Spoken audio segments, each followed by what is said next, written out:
this video is going to review how to open a discussion and moderate a discussion in Canvas.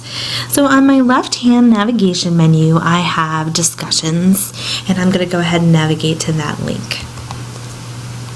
And that's going to bring me into our discussion space where I have a few options. First thing I want to point out to you is that even though there are no active discussions currently in this discussion space, that is because a student could come in here and launch a discussion. So that's something that I've turned on. It's actually a default that students could go to the discussion space if this left-hand link is available and choose to add their own discussion. So students can start discussions on their own. So if something was happening in a face-to-face class and they said, hey, we want to keep discussing it, they can start their own discussion.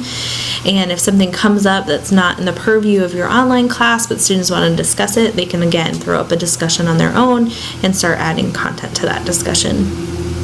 But for our purposes today, we're talking about maybe adding pre-planned discussions that you hope to have in your online or hybrid class. And so very easily I'm going to click on this blue button here that's clearly add a discussion. And I'm going to get my regular text box editor that we've seen before, and we're going to call this demo discussion. And again, as I've mentioned in some other videos, this is a robust text editor where I can actually upload or record media to include as an intro to my discussion. I can also use this feature to make this a voice or video discussion where students, instead of typing their responses, could add their own audio or video recordings and post to each other in that way instead of just typing. That can be a really nice change for students if you're not in a writing intensive course. We also still have these external tool options. So for discussion, if I wanted all the students to watch a brief video or a Khan Academy activity or something like that, I can add that in the discussion space. I could also add some kind of URL by clicking here to link to a URL, so I could certainly do that. And I also can link to any files that I might have saved in the course. So if I click here on my course files, I could choose to see what files I have, or I can upload a new file. So there might be a reading or some kind of activity I want students to complete before they participate in this discussion.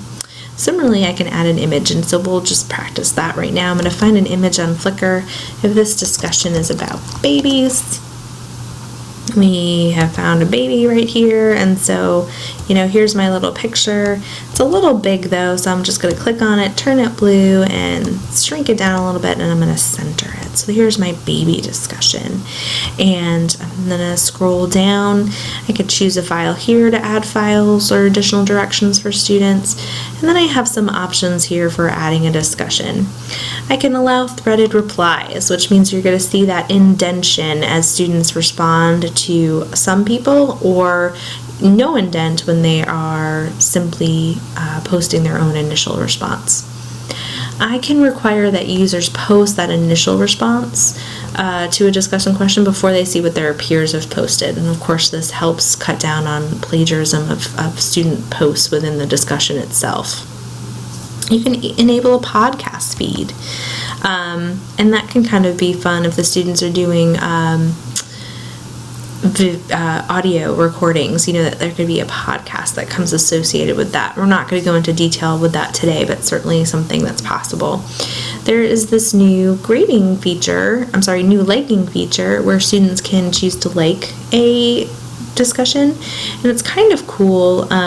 If you choose this only graders can like feature, it can be a way to reward students who do an excellent job. So by liking their post, the other students get to see that they're doing good work, and they might choose to read that post.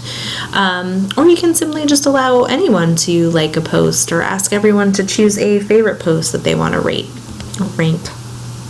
And finally, we can grade a discussion.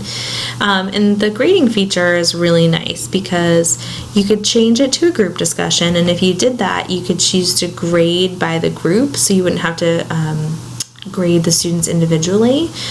So that's kind of a cool feature. A discussion can be worth a number of points. And you can display the grade as points if you want to, or say I have a discussion that's actually worth 0 points, but I'm going to grade it as complete or incomplete. So as long as the students participate, I'm just going to mark them as doing it or not having done it. And that's kind of one convenient way to give students a little bit of feedback. Hey, I'm here, I am reading what you're saying, but this isn't a big stakes assignment, so I'm not going to include this in our point system for our class. If you're using assignment groups or doing any kind of weighted grading, you can have that broken out here, and you can choose what group for weight this would fall into. And another fun option, you could require peer reviews for the students to peer review their discussions, and that allows students to edit and give feedback to one another in the discussion process. Like any graded activity, or really any activity in Canvas that's assigned, you can select a due date for the completion of the discussion, and you can also make the discussion available from a certain date and until a certain date. And when you're happy with those settings, you can simply hit save. And you'll also notice on the left we had the save and publish option. By just clicking save, I haven't published my discussion, but now up at the top I can click publish. It's going to turn green, and we're ready to go and talk about this little blue-eyed baby. So that in a nutshell is how we add a discussion by using the left-hand link menu to add discussions. But don't forget, Canvas has 8 ways to do everything. So right now I'm going to go click in my module space, and if I click on add to a module, I have the choice here, if I click discussion, of adding a new discussion. So I can just start a new one here, a new topic, and create a discussion. Or I can actually link within the module to this discussion I've already created. And there it is, already published. And if I clicked here, there it would take me to that cool discussion space I just created. So again, the benefit of this is if I'm linking to my discussions in my module space, there's no reason why I have to have discussions available in this left-hand menu. So it's one more link I could cut down for the students, and I can direct them through content through the module space. Again, that's not for everyone, and I completely understand that, but it's an interesting option, and more research is being done on why students are or are not successful in online classes, and being able to find materials is one of the key reasons why students are successful or not successful, or why they persist or are retained in an online class. So we know that cutting down on left-hand links is one thing that might work. But if you're not into the modules if that's not your organizational strategy, feel free to contact me. There's other ways that we can help minimize links by, again, using pages or other ways. So there's certainly options and strategies we can explore. So again, that in a nutshell is how you add discussions in Canvas.